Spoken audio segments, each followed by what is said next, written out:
Hey everyone, I'm Julie Ireland and I'm a GTD coach. And I want to talk about this topic that I think for most people is a universal challenge slash opportunity, which is managing distractions. Those things that have the potential to compete for our focus, disrupt our focus. And I want to kind of hone in on this topic a little bit. I think people tend to think of like distractions as sort of like this generic, abstract kind of concept. And, I'm just a fan of, making these things more kind of conscious and tangible, like doing an audit of what the distractions are so that we can take a look at what we can maybe change or what's within our control to actually optimize around that. And I want to just talk about it. There's a myriad of distractions. I mean, we could do 8 hours of video on this. So I just wanted to just narrow down a couple that I found are pretty easy to make some progress around. So the first one is kind of somewhat obvious, which is notifications.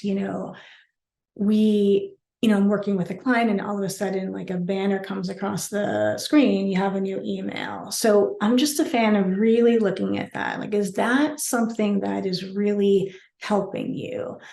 For a lot of clients is just a setting that, came with Outlook and, they keep kind of, it's happening and they just keep kind of dismissing it, but they don't really need it. So if they don't need it, I'm such a fan of turning it off. Now, some clients will say, Julie, I really actually need that. Things are moving fast. I'm waiting for something, but, and I want to keep those notifications, but making that a really justifiable decision. The second thing is environmental. So we have things in our environment, that sometimes are either not working optimally or, things we get habituated around that, we kind of put up with, but they're actually really bothersome and distracting. So I remember this story. I don't know why I remembered it, but I remember this. So one of our other coaches was telling me about this story. She was working with a client on site and they were together at his desk. And every time he sat down, for some reason, the pressure of that popped the desk drawer, like the middle desk drawer open, and like things would kind of fly around a little and he'd have to kind of reorganize it and push the drawer closed. She kind of watched this like play out through part of the day. And at one point she was like, okay, like, A, do you realize that's happening? And B, does it bother you? And he was like, oh my God, it drives me crazy. And, these things, right, that we kind of get habituated to, but we feel like in the moment we just can't deal with. So it's like, I'll deal with that later, when in fact, some point we just have to like, get the maintenance person in and fix the drawer, or just, these things, right, we don't feel like we have, the space to fix in the moment, but at some point, it's competing for our focus.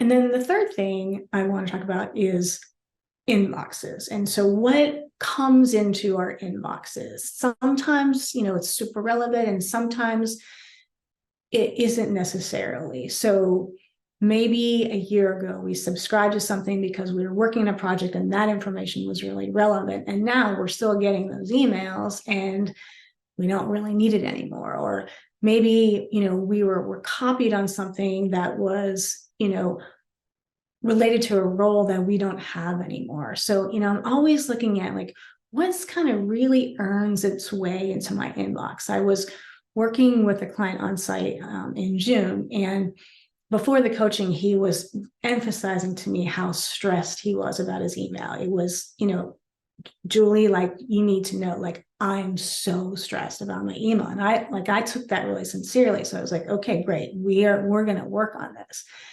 And I got there and I wasn't sure what to expect because he was just so visibly stressed about it.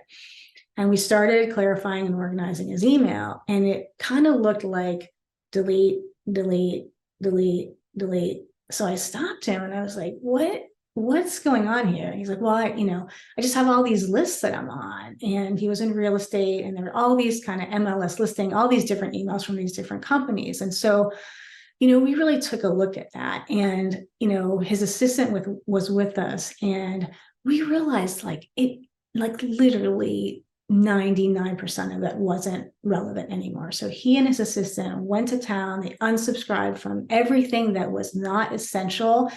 And then it's like his central nervous system just calmed down, and his first of all, the volume was probably cut in half. And it was just, now his inbox was completely manageable.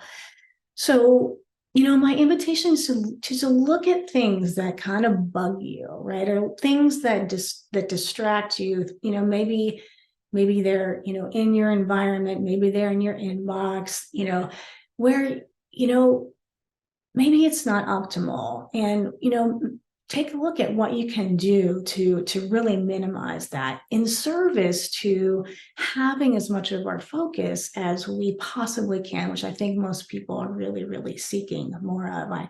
I surely am. So as always, I hope this helps. Feel free to leave a comment or a question, and thanks again for watching.